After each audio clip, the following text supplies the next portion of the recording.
Olá, queridos, tudo bem com vocês? Hoje eu vou fazer algo diferente. Eu não vou gravar um vídeo pequeno, vou gravar um vídeo um pouco mais extenso, porque na verdade eu vou tentar fazer uma gravação da mensagem de terça-feira na igreja, porque eu preguei, gravei, mas houve um problema muito sério no áudio e eu não tive como manter, eu não tive como postar a mensagem porque tinha muito ruído. Tentei de todas as formas arrumar aquela situação toda, mas não foi possível, tá? Tive que acabar abrindo mão do vídeo. Como eu não quero manter as gravações faltando a essa ministração que eu julgo ser uma das ministrações mais importantes a respeito de Romanos aqui que nós estamos estudando nas terças-feiras, tá? Então eu vou tentar fazer a gravação da mensagem, tá? Eu não acho assim, não é a mesma coisa, sabe?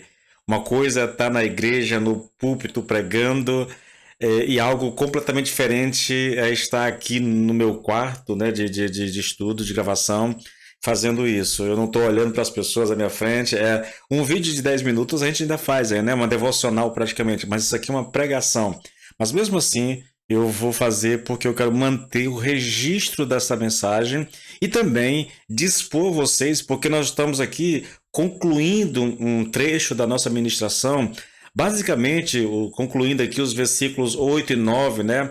Quando o texto diz assim, Romanos 7, versículo 8 e 9, diz assim: Olha, mas o pecado, tomando ocasião pelo mandamento, operou em mim toda a concupiscência, porquanto sem lei estava morto o pecado.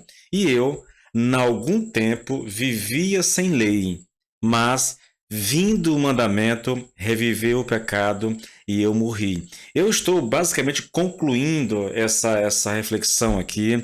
Eu já gastei aí alguns vídeos, eles estão nas minhas redes sociais, no Facebook, no YouTube, no Instagram, tanto no perfil meu como da igreja, estão lá. É uma série de vídeos baseado principalmente numa questão que Paulo está colocando aqui. Não é nem que eu estou abordando o versículo 8 completo, é só o final do versículo 8 e basicamente o versículo 9.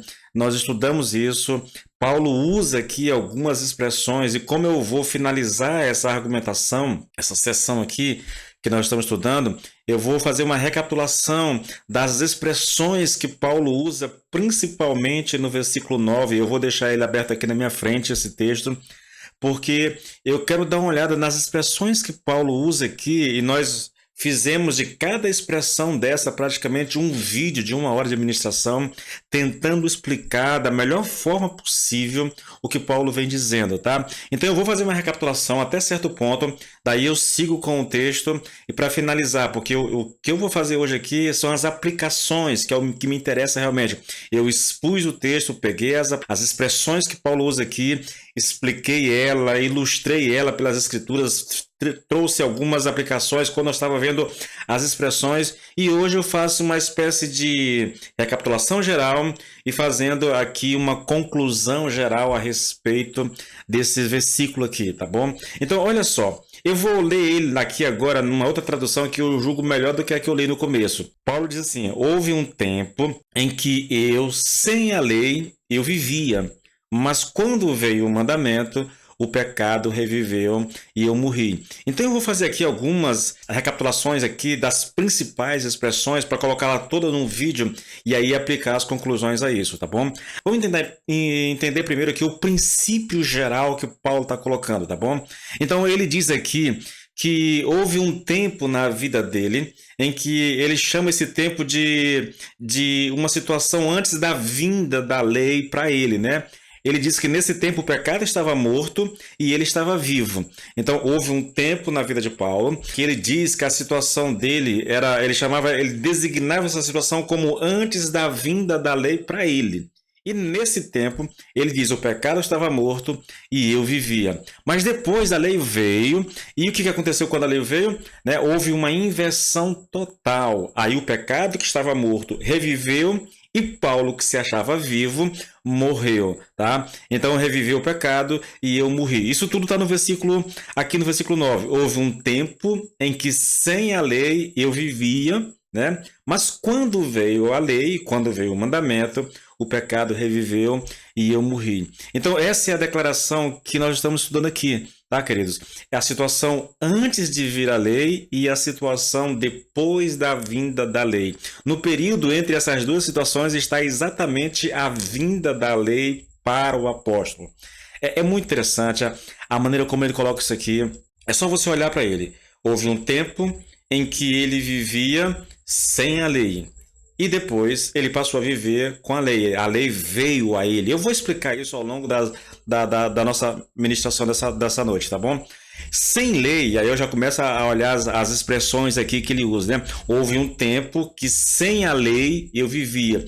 A expressão sem a lei ou sem lei é uma referência à experiência do apóstolo, tá bom? É como se ele estivesse vivendo sem lei ou independentemente da lei. Noutras palavras aqui, a lei realmente não estava operando nele. Ele se achava virtualmente numa situação que era como se a lei não existisse. Isso é o que significa sem lei. Nunca houve essa situação. É claro, né? Isso não aconteceu. Mas até onde ia o conhecimento e a experiência do apóstolo em relação à lei, era essa situação. Essas expressões que nós vamos usar aqui, que nós vamos trabalhar aqui, todas elas são expressões relativas. Nenhuma delas é absoluta, nenhuma delas é literal. Todas elas é relativa. Isso diz respeito à experiência, diz respeito à maneira como o apóstolo via a situação. Ele está descrevendo como ele via a situação. Então, houve um tempo em que ele se achava sem lei. Isso significa que não é que a lei não existisse, mas é que por causa da experiência que ele estava vivendo, né, é como se não existisse lei. Tá? É disso que ele está colocando. Tá? É uma situação em que a lei não tinha alcançado o apóstolo, não tinha falado a ele. Embora ele cresce na lei, embora ele fosse um mestre em Israel, né, um professor da lei, a lei ainda não tinha falado ao coração dele. Aí ele diz, a segunda expressão é vindo o mandamento, né? Isso significa que, embora o mandamento existisse, o mandamento nunca tinha vindo para ele, para Paulo, nunca tinha apanhado o apóstolo. Ou, colocando isso de outra maneira, o mandamento sempre existiu, sempre esteve ali, como as escrituras sempre existiram e sempre estiveram ali. Porém, esse mandamento ou a lei não tinha pego, não tinha se apoderado dele. Tá? É como se, embora conhecesse a lei não tivesse falado a ele de fato. Queridos, olha que coisa interessante, sabe? A lei ainda não tinha vindo a Paulo com convicção, com poder, com entendimento. Essa é uma das coisas assim, muito graves que eu entendo na vida cristã, e eu falei bastante disso quando eu tratei dessa questão no vídeo, quando eu quando eu preguei a respeito dessa expressão. Eu entendo isso, querido, como uma situação muito delicada. Veja, novamente, a gente olha para a vida de Paulo, nós vamos encontrar ali um fariseu, ele pertencia à seita mais fechada que existia, mais radical que existia no judaísmo, né? Ele era um cara altamente inteligente, tinha como mestre um homem chamado Gamaliel, né? Era um professor da lei, mas ele nunca tinha entendido a lei nunca tinha alcançado ele, nunca tinha dado a ele a convicção realmente, o entendimento daquilo que estava escrito. Ele ensinava a lei, mas ele de fato, na prática, ele não conhecia a lei, porque ele ainda não tinha tido uma revelação. Ou, usando uma expressão que Lloyd Jones gosta muito, a lei ainda não tinha pego, não tinha capturado Paulo de forma que o entendimento dele fosse aberto, entendeu? Então nós temos aqui um homem que era mestre da lei, mas não conhecia a lei. Eu acho isso algo extremamente assustador, principalmente para quem prega como eu, na verdade, como meus colegas de ministério que estão pregando constantemente. Há um risco que nós corremos muito grande de viver apenas uma religiosidade sem vida, sem que o Senhor tenha falado ao nosso coração através da palavra. A outra expressão aqui, querido, que Paulo utiliza aqui, é quando ele diz que o pecado estava morto. Isso está no finalzinho do versículo 8, né? Porque sem lei o pecado está morto. É o que ele diz. Olha que coisa interessante. Veja que coisa. Quando ele diz isso, novamente, ele não está dizendo que o pecado estava morto literalmente, absolutamente. Isso é uma expressão relativa. Ele está falando aqui em relação à percepção que ele tinha a respeito do pecado. Então, de acordo com a sua percepção, o pecado estava morto. Era o que ele pensava, na verdade, era a sua experiência, era como ele entendia a situação na época. Ele não tinha consciência do pecado. Era como se o pecado estivesse para ele morto realmente. É isso que ele quer dizer. Paulo não tinha consciência da existência do pecado, ele não se dava conta do tremendo poder do pecado. No que se referia a ele, o pecado estava morto. O pecado estava lá, mas para Paulo estava morto. Ele não tinha consciência desse pecado. Isso descreve, de certa forma, um pouco da prática que nós vivemos quanto cristãos, sabe? Quanto igreja hoje. Porque há muitas pessoas que não têm consciência do poder do pecado. Vivem como se o pecado estivesse morto realmente. Há pessoas que estão exatamente nessa situação. Eles estão na igreja, eles ouvem a pregação, eles até lêem a Bíblia, mas não têm consciência da gravidade, do poder do pecado. E isso é uma coisa que vai do púlpito aos membros da igreja. Não há uma consciência de quão terrível é o pecado. É como se nós não tivéssemos consciência. Nós falamos do pecado, mas não falamos da boca para fora, nós não temos entendimento do pecado. E aí, queridos, nós estamos retratando a experiência de Paulo, e essa é uma experiência de muitos de nós. Nós não temos consciência do pecado. Isso por quê? Porque a lei ainda não veio até nós, porque ainda nós não tivemos o nosso entendimento, né, iluminado pelo Espírito Santo para compreender de fato a palavra de Deus. Por isso, nós lidamos com o pecado da forma como nós lidamos. A outra expressão é eu vivia. Outrora, sem lei, eu vivia. Essa é uma tradução. Aí tem uma outra tradução que, se eu não me engano, é a nova linguagem, a nova tradução na linguagem de hoje, onde os autores, eles não só traduzem, mas eles já fazem uma espécie de interpretação disso. Porque olha como a nova tradução da linguagem de hoje coloca esse texto. Pois houve um tempo em que eu não conhecia a lei e estava vivo. Você percebe? Por não conhecer a lei, eu me considerava vivo. É essa a ideia. Ele não tinha noção realmente, não havia um entendimento, não havia um conhecimento, a lei ainda não tinha alcançado esse homem. Então, por causa desse desconhecimento espiritual da lei, ele se considerava vivo. Isso significa que, da mesma maneira como ele achava que o pecado estava morto, no que se referia a ele também achava que ele próprio estava vivo. Ora, se o pecado está morto, eu estou vivo, entendeu? Eu me sinto bem, eu vou falar sobre isso, na verdade. Isso quer dizer, querido, estar vivo significa que Paulo se sentia bem, se sentia cheio de vida, cheio de vitalidade e de poder. Significa que ele estava satisfeito consigo mesmo, entendeu? Estava confiante, ele se congratulava consigo mesmo pela maneira como ele cumpria a lei. Eu não sei se você lembra, mas Filipenses 3, se eu não me engano, versículo 5, Paulo diz que, de acordo com a justiça que há na lei, ele era irrepreensível. Veja a maneira como ele se enxergava.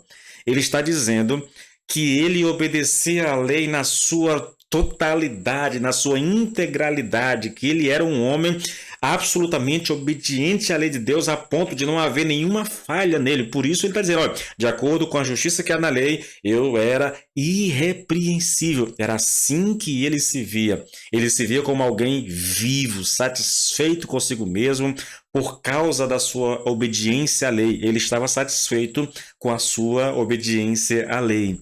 É isso que significa estar vivo. Agora eu quero me voltar para o nosso texto, e a última expressão que eu vou olhar aqui antes de chegar nas conclusões é a expressão eu morri.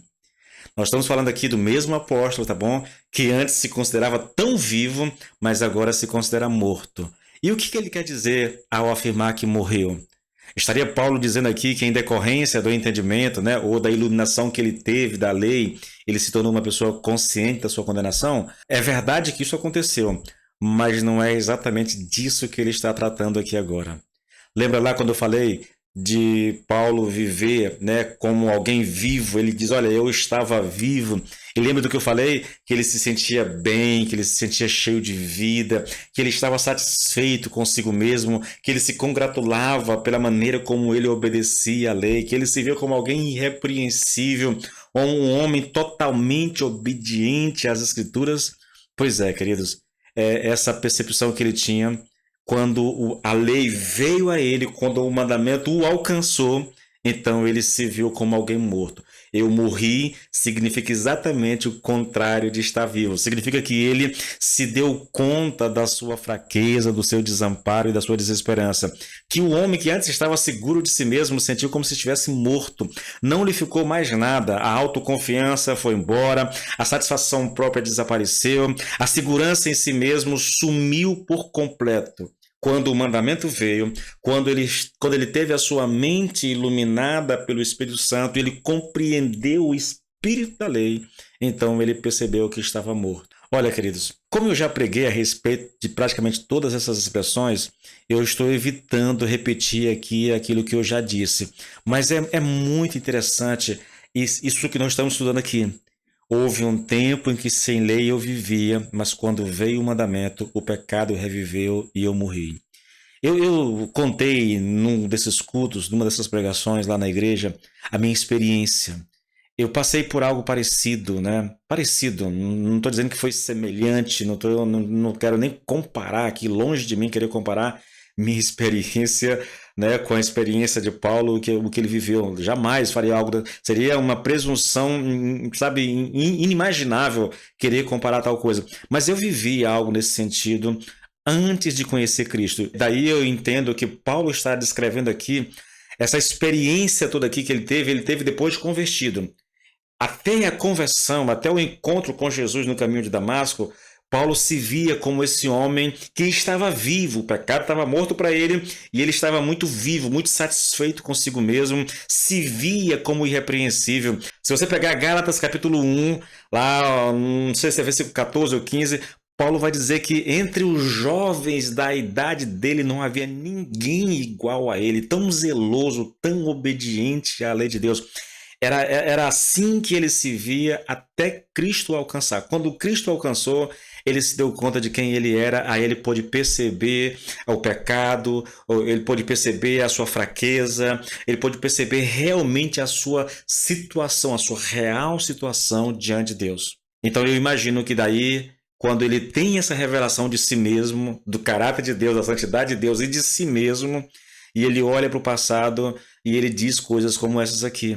E na minha concepção, ele está falando de uma experiência passada dele, ele está olhando da perspectiva de um salvo para quando ele vivia antes de ser salvo, e ele relata como ele se via naquela época.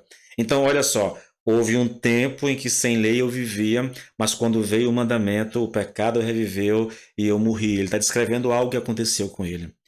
Eu vou contar um pouco de uma experiência que eu vivi. Antes de conhecer Cristo, antes de ter sido alcançado por Cristo, eu passei por algo parecido. Eu ganhei uma Bíblia de presente no local de trabalho, né? E levei essa Bíblia para casa, coloquei ela na estante, fiquei com ela lá durante mais ou menos uns 2 anos. Daí eu comecei a ler. E eu comecei a ler a Bíblia sem nenhuma orientação, é lógico. Se a gente pega um livro, a gente começa do começo, né? Então eu fui para Gênesis, li Gênesis, achei o livro máximo, a história, principalmente a história de José, sempre fui apaixonado pela história de José. Li, ali me emocionei e tudo. Aí chegou em Êxodo, eu comecei a ler e muito, muito bacana, as pragas, aquela coisa toda, o mar vermelho se abrindo, até que eu cheguei no capítulo 20, 19 e 20 de Êxodo, quando Deus dá a lei. Aí dali por diante, querido, é como se Deus tivesse feito isso. É como se o mandamento tivesse vindo a mim, sabe? Tivesse me pego realmente, e abriu e iluminou meu entendimento. Eu pude me ver, querido, pude me ver e ver a situação na qual eu estava vivendo. Ali, eu posso dizer como Paulo, eu não só não posso dizer que eu estava vivo. Eu não era uma pessoa religiosa, eu era uma pessoa ímpia, na verdade, completamente ímpia, entendeu? Mas eu não me via como pecador, eu não achava que era tão pecador assim. Eu tinha o conceito que as pessoas têm hoje. Eu sou uma boa pessoa, entendeu? Nunca matei ninguém, nunca fiz isso, nunca fiz aquilo. Então, eu me vejo como uma boa pessoa. Mas quando Deus abriu os meus olhos, eu posso dizer a vocês que o mandamento veio, e quando o mandamento veio, eu morri. Porque aí eu percebi quem eu era de verdade. Foi nessa época que eu busquei ajuda, que eu falei com que eu conheci o pastor Jair, na verdade, que ele foi da minha casa, né? Através de um amigo aqui que me apresentou e daí eu conheci Cristo, sabe? Deus me alcançou. Foi mais ou menos algo dessa natureza que eu passei. Essa experiência de se ver à luz das Escrituras. de olhar para si mesmo, de ler as escrituras e aquilo tudo falar com você de uma maneira assim, que te mata mesmo, sabe? Que te leva a morrer mesmo. Você se sente o pior dos seres humanos. Deixa eu compartilhar uma coisa contigo aqui rapidinho, queridos. Eu tenho visto com muita tristeza uma busca desesperada no meio da igreja por ouvir palavras que venham inflar o nosso ego, sabe? Eu tenho visto muito isso e tenho visto muitos colegas e ministérios, né? Chamo colegas porque fazem o mesmo que eu estou fazendo, mas eu não conheço essas pessoas, mas se especializaram em dizer às pessoas aquilo que elas querem ouvir, achando que com isso estão ajudando as pessoas. Eu digo a vocês, a melhor forma de você ajudar alguém é mostrar a ela quem é Deus e depois mostrar a ela quem ela é mesmo, quem ela é, sabe? Mostrar o seu coração. E não é fazer isso apontando Deus, dizendo você é isso, você é aquilo. Não, é fazer isso pregando a palavra de Deus, explicando a palavra de Deus, sem aquelas coisas, sabe? Sem enfeites, sem aqueles arranjos para tirando aquilo que é desagradável, porque as pessoas não querem ouvir, mas simplesmente expondo o texto bíblico da maneira que ele está. Eu leio o texto bíblico, eu interpreto o texto bíblico e eu faço a aplicação. E se isso vai magoar uma pessoa, querido, se isso vai entristecer uma pessoa, não é problema meu. O meu chamado é para expor o texto bíblico, tá bom? Eu vou já fazer as aplicações, vocês vão entender do que eu estou falando, tá? Então, quando uma pessoa ela está muito preocupada em dizer aos outros aquilo que elas querem ouvir, essa pessoa não está agindo biblicamente, né? Ela não está agindo de maneira correta contigo, de forma alguma. Ela está te ludibriando, está te enganando, está te mantendo cativo do pecado, né? E aí eu cito aqui um texto que eu acho muito interessante, né? Lá no livro de Oséias, o profeta diz que os sacerdotes se alimentavam dos pecados dos judeus. E como é que eles faziam isso? É porque quando um judeu pecava, ele tinha que levar um animal para sacrificar ao templo, sabe? Todo pecado consciente, você leva o animal para sacrificar. A carne sacrificada, uma parte era do sacerdote. Então, quanto mais pecado o povo tem, mais animal é levado ao templo e mais carne para eles, sabe? Então, eles se alimentavam do pecado do povo dessa forma. E eu vejo, querido, que muitas pessoas hoje estão fazendo exatamente isso, se alimentando do pecado das pessoas, dizendo a elas aquilo que elas querem ouvir, escondendo aquilo que condena o ser humano, que aponta o erro, que aponta o pecado para não ser desagradável, e assim mantendo as pessoas em pecado, fazendo com que elas necessitem cada vez mais de palavras, né? Palavras que venham para inflar o nosso ego, para nos fazer sentir importante, amado por Deus, ainda que essas palavras sejam ditas fora de contexto. Deixa eu dar um exemplo para você. Chega na igreja uma pessoa toda arrebentada. E aí você diz para ela, olha, Deus te ama, Deus tem um plano maravilhoso para sua vida. Olha, você é menina dos olhos de Deus, você é o centro do coração de Deus, Ele te ama e tudo mais. Mas não diz uma palavra a respeito do pecado dessa pessoa. Ela vai sair dali se achando a pessoa mais importante da face da terra, só que a situação dela diante de Deus está agora pior do que quando ela chegou. Porque ela está se sentindo bem baseada numa mentira ou numa verdade fora de contexto, porque o homem em pecado não pode estar bem diante de Deus, isso é impossível, e o pregador tem que ser honesto para dizer isso às pessoas. Um homem em pecado, ele nunca pode estar bem diante do Senhor, a menos que ele confesse o seu pecado, que ele abandone esse pecado, tá? Então, às vezes você entra, ouve uma palavra como essa, sai dali com o coração transbordante, quase que pisando em nuvens, mas a sua situação continua talvez até pior do que o que estava. Por quê? Porque você não ouviu toda a verdade. Você ouviu apenas uma parte da verdade e a parte que lhe interessa. Deixa eu voltar para cá, querido, senão eu vou longe com esse negócio, tá bom? Então, veja, essa é a situação, tá? Essa é a situação que nós temos aqui. Essas expressões, né, o pecado está morto, houve sem lei, né, vindo o mandamento, eu morri.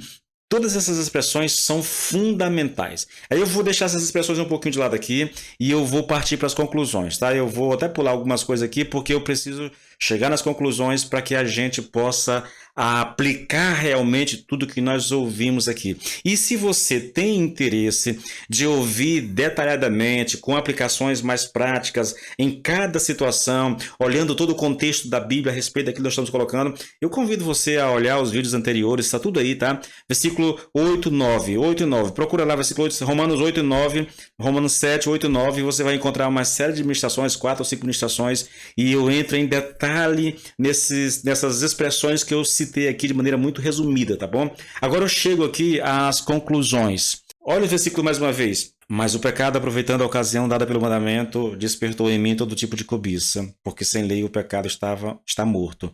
Houve um tempo em que sem a lei eu vivia, mas quando veio o mandamento, o pecado reviveu e eu morri. Então, a que conclusões ou a que conclusão nós podemos chegar? Eu tenho aqui 5 conclusões, tá, desses versículos aqui. A primeira conclusão, querido, é que Paulo estabeleceu aqui mais uma vez que a lei nunca pode justificar o homem, muito menos santificá-lo. A lei não faz isso, tá? Eu já disse que o propósito dessa sessão que nós estamos estudando aqui, que vai do versículo 7 até o 12, é defender a lei. Paulo está fazendo uma defesa da lei. E isso é feito aqui, querido, de certo modo, corrigindo as atribuições da lei. Se alguém acredita que a lei foi estabelecida com o propósito de salvar e santificar, toda a sua relação com ela será baseada num erro trágico e muito provavelmente levará tal pessoa a uma atitude autodestrutiva. Olha, querido, se você pensa que a lei foi dada para salvar ou para santificar alguém, então você vai ler a lei por essa perspectiva. Você vai querer aplicar isso à sua vida, mas isso vai te levar para a morte espiritual, porque a lei não tem essa função. Olha o exemplo de Paulo, querido, da conversão. Paulo pensava que a lei fazia isso.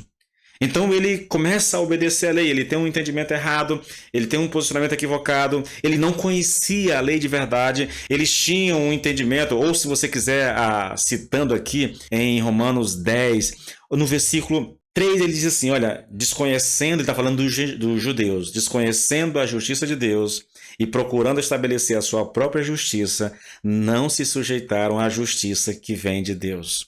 Ele está dizendo que os judeus, por desconhecer a justiça de Deus, não é que eles não é conhecimento no sentido de ter, eles tinham a lei, eles tinham o Velho Testamento, eles estudavam o Velho Testamento todo sábado, a lei era ensinada em casa de pai para filho, tá? Mas eles não entenderam, então, porque eles não entenderam a justiça de Deus, eles estabeleceram a sua própria justiça, né?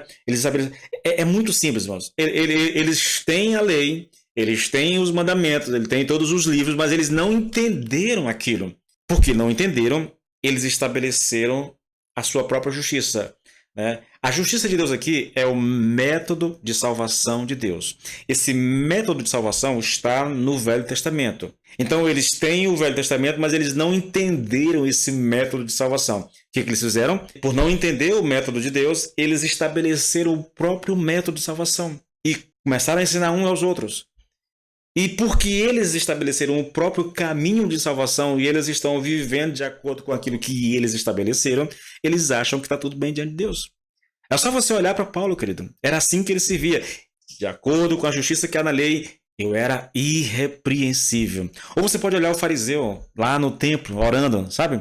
Ele vai lá pro templo junto com o publicano. Senhor, graças te dou, porque eu dou o dízimo de tudo que tenho, eu ajudo as pessoas, eu não sou como os demais homens, eu não sou adúltero, eu não sou isso, eu não sou aquilo. Então se percebe. Ou o jovem rico, né, que se encontra com Jesus lá. Senhor, o que eu devo fazer para ser salvo? Jesus diz assim, olha, você quer ser salvo? Então obedece os mandamentos, tá lá, honra pai e mãe, não mata, não adulterar, tal, amar o próximo como a ti mesmo. Senhor, eu faço isso desde criança.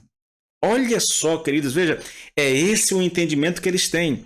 Eles têm um entendimento errado da lei, eles entenderam errado a lei, então porque eles entenderam errado, ele pensa assim, poxa, Senhor, eu já faço isso desde criança, tem mais alguma coisa aí para fazer para ser salvo?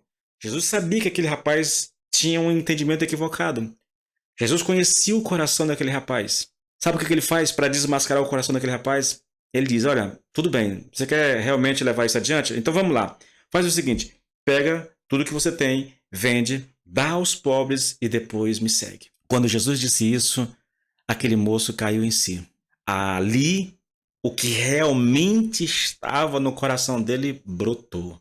Saiu, desculpa a redundância, saiu para fora. O coração ganancioso.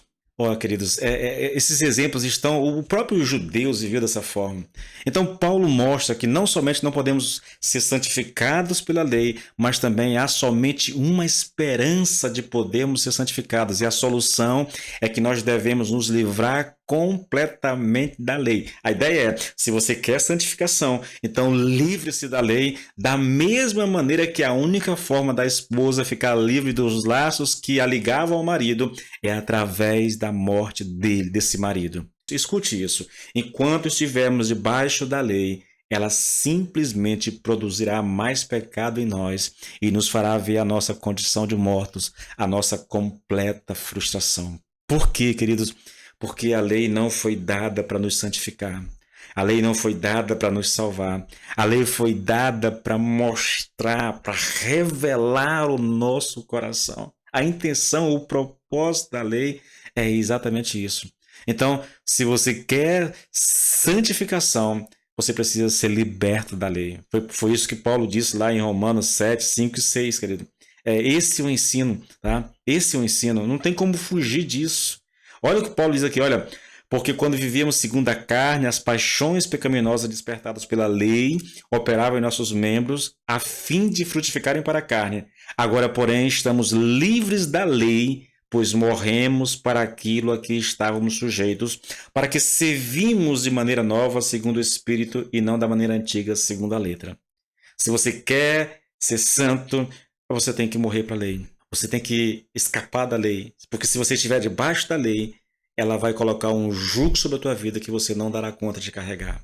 E aqui para nós, queridos, assim, sabe, quando eu olho para isso tudo, quando eu vejo isso, quando eu leio essas coisas, quando eu prego isso, quando eu vejo que o ensino bíblico é que se eu estiver debaixo da lei, eu não vou conseguir viver uma vida de santidade. Se eu quiser salvação por meio da obediência da lei, eu jamais serei salvo. Aí eu olho essa descrição, a lei foi dada para nos matar, na verdade, a lei foi dada para expor o nosso pecado. Eu penso aqui no contraste com o jovem rico, né? Senhor, eu obedeço a todos esses mandamentos desde criança. Tem mais alguma coisa aí que eu possa obedecer? Ele está orgulhoso da sua obediência, ele está satisfeito com a maneira como ele obedece à lei. Só que o problema é que ele não obedecia à lei de Deus. Ele obedecia a uma interpretação equivocada da lei de Deus. Esse é o drama. A segunda conclusão é: a nossa saúde ou a nossa condição espiritual nunca deverá ser julgada só em termos de ações, de atos e ações. No entanto, sempre em termos das nossas reações à santidade de Deus e à lei de Deus. Escute isso aqui, querido. O estado e as condições espirituais do homem não devem ser determinados somente em função de ações e feitos, tá? E atitudes. Se fosse assim, querido, significaria que não há nada de errado com o fariseu e que ele não precisava do evangelho. Lembra lá do fariseu que subia ao templo para orar? Ele jejuava 2 vezes por semana, ele dava o dízimo dos seus bens para os pobres, jamais tinha cometido algum adultério, jamais praticou homicídio, ele não tinha necessidade de perdão, ele não se sentia culpado, porque pensava no pecado em termos de atos e ações particulares. Eu sei que a gente ouvindo isso, né, ações, olha, não basta se conter com as ações, não basta, as ações não são suficientes. Eu sei que isso pode levar a gente a pensar assim, ou pensar o seguinte: mas isso não contraria as palavras de Jesus quando ele disse que nós conhecemos uma árvore pelo fruto que ela produz? Conhecer uma árvore pelo fruto que ela produz está falando de observar as ações, as atitudes das pessoas, né? Não contraria esse ensino aqui, veja, essa conclusão aqui de que a nossa saúde, a nossa condição espiritual nunca deverá ser julgada só em termos de atos e ações. Eu não estou dizendo que não deve ser julgado, tá bom? Sim, deve ser julgado em termos de atos e ações, só que não só por atos e ações, mas também nas nossas reações à santidade de Deus e à lei de Deus. Eu vou explicar isso daqui a pouquinho, tá bom? Então, olha só, quando a gente pensa nisso, isso não contraria as palavras de Jesus? Pelo fruto você conhece a árvore. E ele está falando exatamente de observar as ações e atitudes das pessoas. Olha, querido, eu vou ser franco com vocês. Eu não estou negando as palavras de Jesus. Jamais faria isso, entendeu? Sei que podemos avaliar positivamente uma pessoa por suas obras.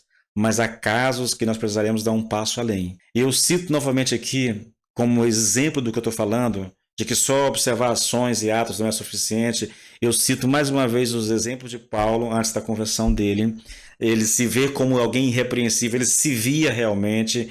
Eu cito mais uma vez aqui o fariseu no templo. Ele era realmente honesto, ele vivia aquilo mesmo, entendeu? Ele jejuava 2 vezes por semana sim, ele dava o dízimo de tudo que ganhava, ele não cometia adultério de acordo com o entendimento que ele tinha, ele não cometia assassinato. Então sim, querido, ou então pense no jovem rico. Imagine só, olha, o Senhor diz assim, tu conheces os mandamentos lá, honra pai e mãe, não adulterarás, não matarás e tal, amarás o teu próximo como a ti mesmo. Senhor, eu pratico isso desde criança, Senhor, eu faço isso a vida inteira. Tem mais alguma coisa aí para eu fazer, Senhor, para ganhar a salvação? Essas pessoas não são hipócritas, essas pessoas não estão fingindo uma coisa, elas estão sendo honestas, sinceras com aquilo, elas acham realmente que estão satisfazendo a lei de Deus, que estão satisfazendo a vontade de Deus. Não é que elas são hipócritas, elas são verdadeiras. O problema é que elas estão baseando essas coisas numa interpretação equivocada que elas tinham das Escrituras. Mas eles continuam homens de boa moralidade, homens de uma religiosidade impecável, entendeu? Ainda que equivocados. É possível alguém estar completamente equivocado quanto ao real entendimento das Escrituras, que mesmo olhando para as suas próprias atitudes, ainda se veja como alguém digno de salvação. É só você olhar para os judeus, querido. É só você olhar para muitas pessoas religiosas na nossa época, hoje, sabe?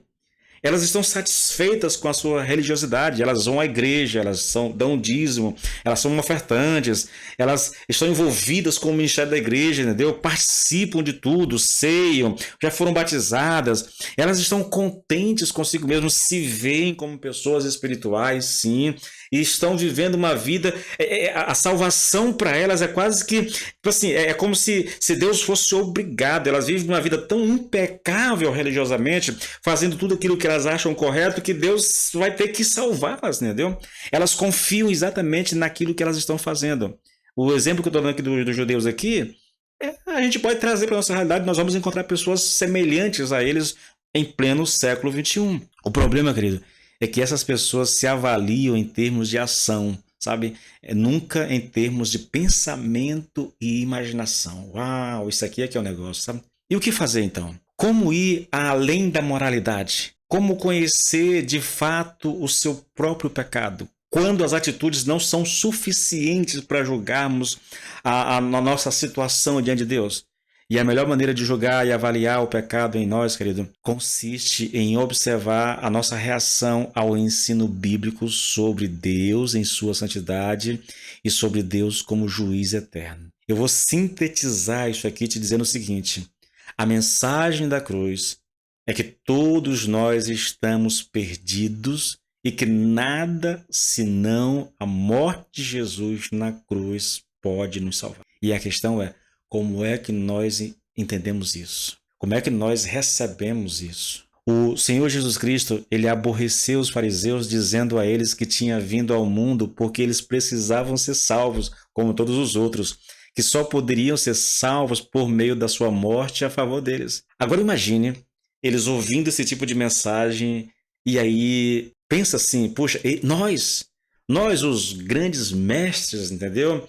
A eles que se sentiam vivos, eles que tinham guardado a lei, que tinham feito todas essas coisas desde a mocidade, eles precisam ser salvos. Imagine, olha, eu concordo com Lloyd Jones, eu concordo com Paul Walsh e alguns pregadores que dizem que nós devemos pregar o evangelho dentro da igreja hoje, mensagem evangelística para a igreja hoje. E eu concordo com isso, queridos. Eu sei que isso pode soar radical, mas não é radical. O problema é que nós não temos mais o evangelho pregado dentro da igreja hoje. O evangelho hoje é um evangelho de autoajuda, entendeu? É um evangelho antropocêntrico, um evangelho voltado para o homem, centrado no homem, na verdade. não mais em Deus, nos atributos de Deus, no caráter de Deus, na lei de Deus, sabe? Não, não. Então nós precisamos pregar o evangelho, porque há muitas pessoas, eu digo isso, você pode me perguntar assim, mas pastor, o senhor tem base para falar isso? Querido, eu não tenho exatamente dados assim, mas a leitura que se faz hoje, eu entendo, eu espero que você não entenda isso como assim, uma presunção. Eu não estou aqui querendo parecer melhor do que ninguém, jamais, sabe? Jamais, jamais eu vou querer parecer melhor do que os outros. Eu tenho consciência das minhas próprias fraquezas. Eu tenho consciência plena e absoluta que se não fosse por meio do sacrifício do Senhor Jesus Cristo lá na cruz do Calvário, eu jamais seria salvo, eu jamais iria merecer salvação, porque eu me conheço. E eu não estou falando aqui exatamente de atitudes, porque a questão toda nesse texto que nós estamos estudando aqui, queridos, não são as atitudes em si. Deixa eu voltar aqui contigo só para você ter uma noção. Olha só, versículo 7, Romanos 7:7. Que diremos então? Que a lei é pecado? De modo nenhum. Mas eu não teria conhecido o pecado a não ser por meio da lei, porque eu não teria conhecido a cobiça se a lei não tivesse dito não cobice. Então, toda essa questão aqui está envolvida com o pecado da cobiça. O pecado da cobiça não é um pecado de atitude, de ações, de obras em si. É um pecado que acontece aqui, na mente, na imaginação das pessoas. Então é por isso que a gente não pode basear tudo só em atitudes e ações. É isso que Paulo vem colocando para nós aqui. Então há muitas pessoas que estão dentro da igreja e, embora nunca tenha pulado a cerca, literalmente traído ao esposo ou à esposa, indo para a cama com uma mulher ou com outro homem, já fizeram isso aqui na mente. Embora muitos estão dentro da igreja e nunca tenham puxado o gatilho de uma arma atirada em alguém para matar mesmo fisicamente a pessoa, elas odeiam no coração. Você consegue entender? Mateus, capítulo 5, querido. Jesus coloca isso de maneira assim, é um texto obrigatório para todos nós. Está escrito, né? Não adulterarás. Porém eu vos digo, qualquer que olhar para uma mulher e desejar no coração, já cometeu adultério com ela. Está escrito, não matarás. Mas se você odiar alguém, você já no coração é um assassino. Então tá lá, querido. São pecados cometidos aqui, na imaginação, na mente, nos pensamentos. Esses líderes judeus aqui, eles jamais teriam feito esses pecados assim, não teriam cometido pecados grotescos, mas na mente e na imaginação, por isso que eles odiaram Jesus, quando Jesus diz, olha, vocês precisam de salvação, vocês precisam de Salvador. Agora escute isso aqui, querido. A medida da nossa pecaminosidade é a medida da nossa resistência à santidade de Deus, bem como aos 10 mandamentos, à lei moral, ao sermão do monte e à pessoa do Senhor Jesus Cristo. Essa é a medida da nossa pecaminosidade, é a resistência que nós temos a uma vida de santidade, sabe? Olha, sede santo porque eu, vosso Deus, sou santo. Eu vou sintetizar toda essa questão de obediência, de prática, de atitudes a um mandamento que Jesus Cristo faz. Ele diz assim, olha, que nós devemos amar a Deus, isso está nos evangelhos, em Mateus, Marcos, Lucas, que nós devemos amar a Deus, esse é o maior de todos os mandamentos, né? Senhor, qual é o maior de todos os mandamentos? Qual é o mandamento mais importante da lei? Ele diz que nós devemos amar a Deus com todo o nosso entendimento, com todo o nosso coração, com toda a nossa força e com toda a nossa alma, e amar o próximo como a si mesmo. A pergunta é, quem de nós consegue amar a Deus dessa forma? Você pode obedecer alguns mandamentos, você pode ir à igreja toda semana, 2, 3 cultos por semana, você pode ser um dizimista fiel, você pode estar envolvido no ministério fazendo alguma coisa, mas você pode alimentar pecados secretos no coração, ou você simplesmente pode não amar a Deus assim e ter outras prioridades na sua vida, onde mesmo sendo uma pessoa religiosa, Deus não é a prioridade. A religiosidade é apenas um mecanismo de defesa nosso, entendeu? Nós somos bons em cumprir com algumas coisas, mas não há vida dentro de nós. Eu estou me alargando aqui, porque vai até me atrasar aqui, mas quero que você entenda isso, querido. A terceira conclusão aqui é que não há entendimento mais completamente errado da lei, da ética e da moralidade do que pensar que obrigação implica capacidade. Atente para essa expressão. Muitas pessoas pensam que obrigação implica capacidade. Eu vou explicar para vocês. Primeiro, olha só, sabe por que algumas pessoas, principalmente aquelas que estão satisfeitas com a sua moral e com a sua religiosidade, elas rejeitam a mensagem do Evangelho? Ah, pastor, mas como é que pode uma pessoa satisfeita com a sua moral e com a sua religiosidade rejeitar a mensagem do Evangelho? É simples, querido.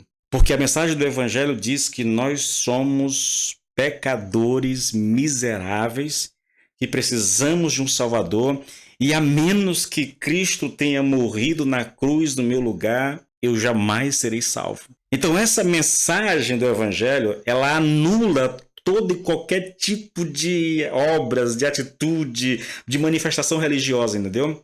A menos que você se veja como um pecador, como alguém que está debaixo da ira de Deus, como alguém que merece o juízo de Deus sobre sua vida, você jamais entenderá que precisa de um Salvador.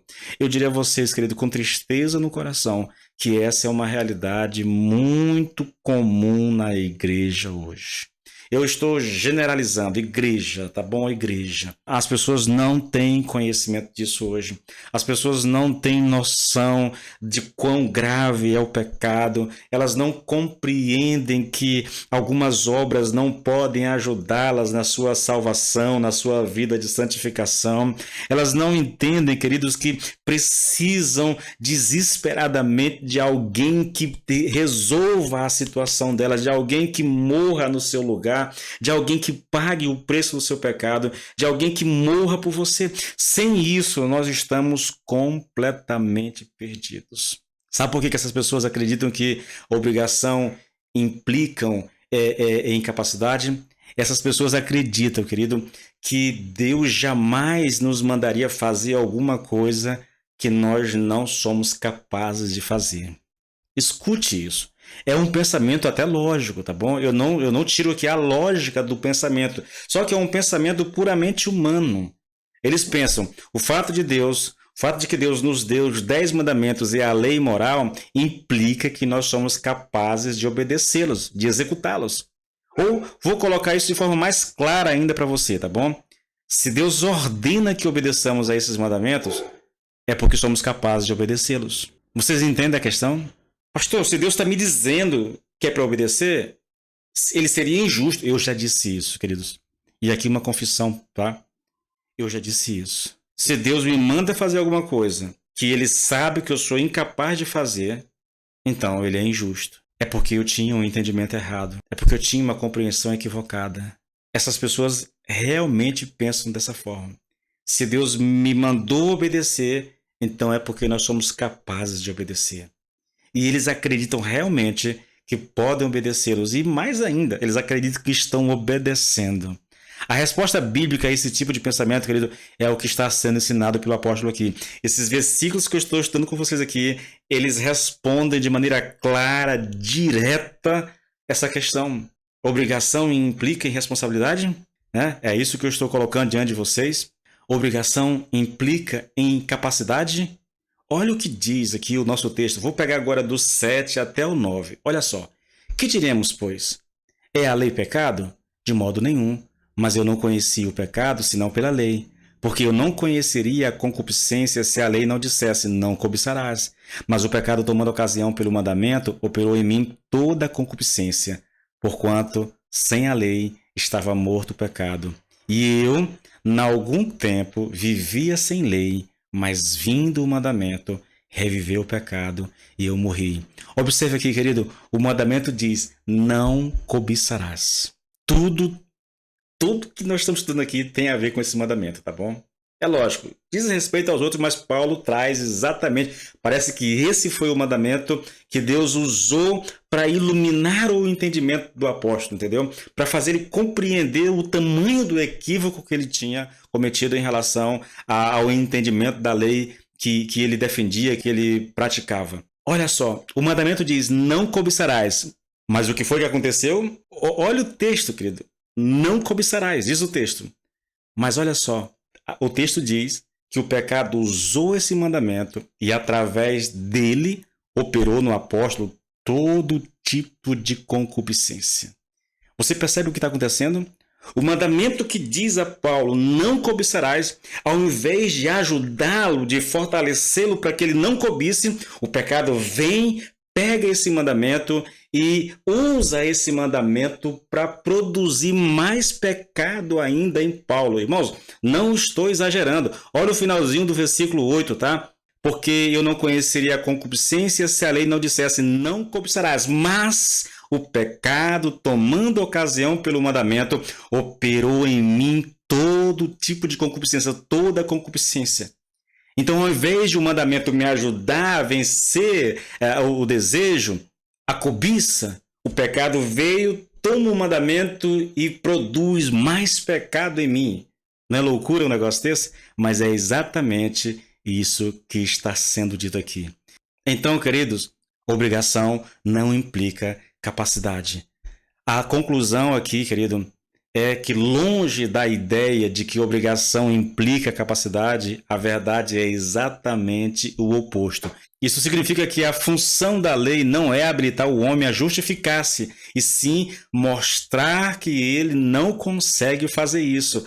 A lei tem como função revelar ao homem o caráter excessivamente maligno do pecado. É isso que é dito, querido, no versículo 13 do capítulo 7. Olha só. Então, aquilo que é bom se tornou para mim morte. Por quê? O que é bom? O mandamento. O mandamento diz, não cobice. Mas o pecado veio, pegou o mandamento e gerou em mim mais pecado ainda. Então, aquilo que é bom se tornou para mim morte? De modo nenhum. Pelo contrário, o pecado, para mostrar-se como pecado por meio de uma coisa boa, no caso o mandamento, causou-me a morte, a fim de que pelo mandamento o pecado mostrasse toda a sua força de pecado.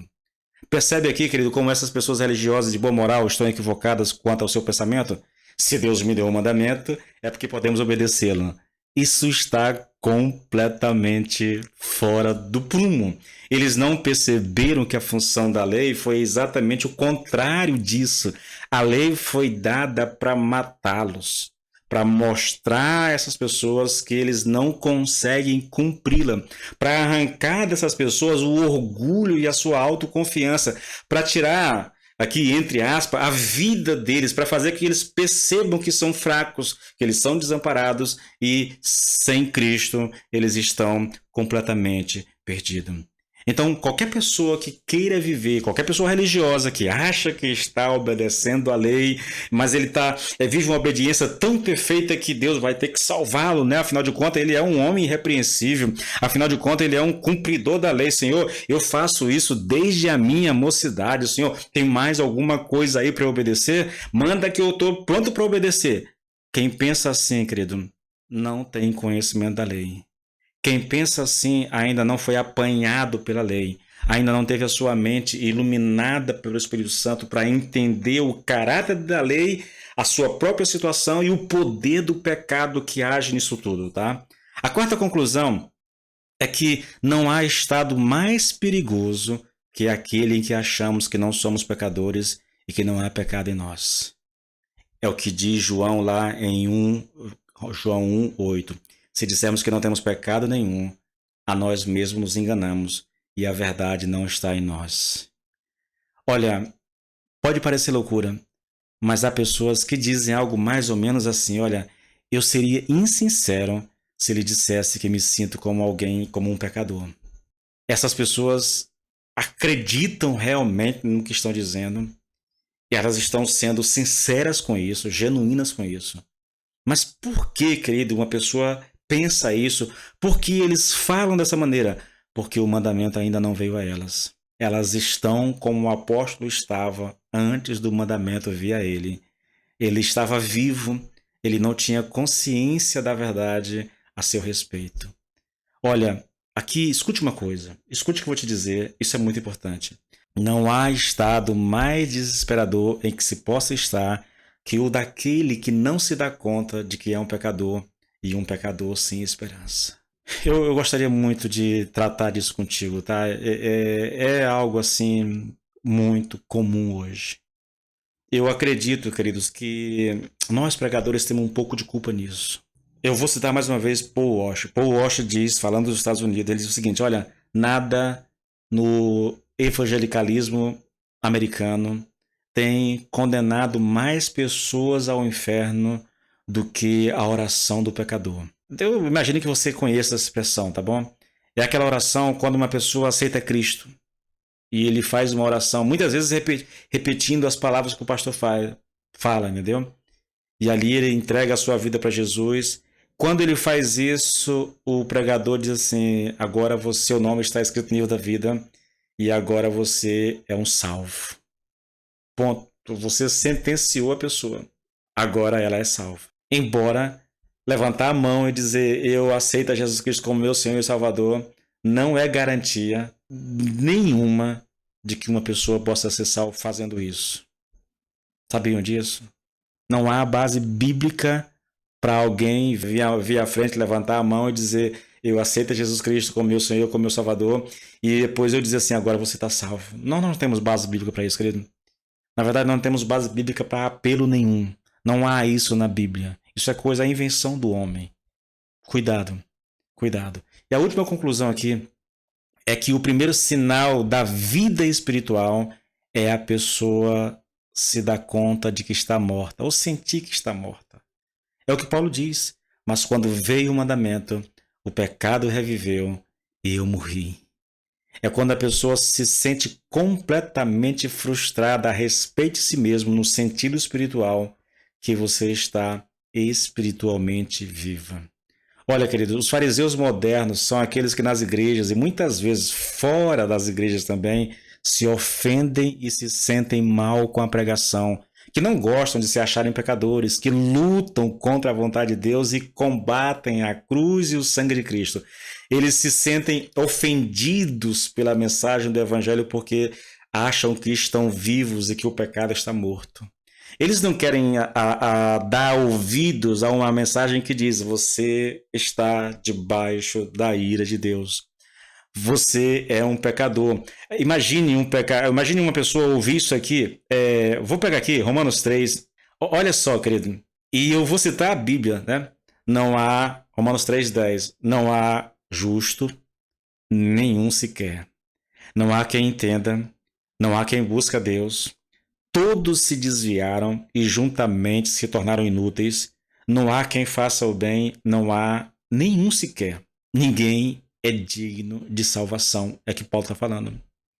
Ninguém busca a Deus verdadeiramente, é o que Paulo está dizendo. Não há um justo, nenhum sequer. Essa é a situação, querido. Nós precisamos de Cristo. Nós precisamos de um Salvador. A lei tem essa função. Ela vem a ti, ela ilumina o teu entendimento. E quando ela ilumina o entendimento, três coisas acontecem. Você se dá conta de quem é Deus, do caráter de Deus, caráter santo. Você se dá conta de quem é, entendeu? Você se vê à luz da ótica de Deus. E aí você vai se ver como um homem pecador, como merecedor do inferno, sim, é isso mesmo, entendeu? Como alguém que não tem jeito, alguém que está completamente alienado de Deus. E a terceira coisa que acontece é que quando essas coisas ocorrem comigo, eu conheço o caráter de Deus, da lei de Deus, eu me conheço, então eu entendo que preciso de um Salvador. Sem isso, querido, não há salvação. Há um engano muito grande no meio da igreja. E eu espero, querido, que você não seja levado por esse engano. Passe a confiar demais em si mesmo. Todas essas conclusões aqui são conclusões daquilo que nós estamos falando, que eu venho ensinando. Eu sugiro a você, de todo o coração, que você volte uns vídeos atrás aí, dê uma olhada na mensagem, porque você vai entender melhor o que eu estou colocando aqui. Porque essas conclusões são daquilo que eu já ministrei, entende? Então faça isso, tá bom? E que o Senhor te ajude nesse processo e você possa realmente ter o seu entendimento iluminado pelo Espírito Santo e você possa recorrer a Cristo como teu Senhor e como teu Salvador, tá bom? Deus te abençoe.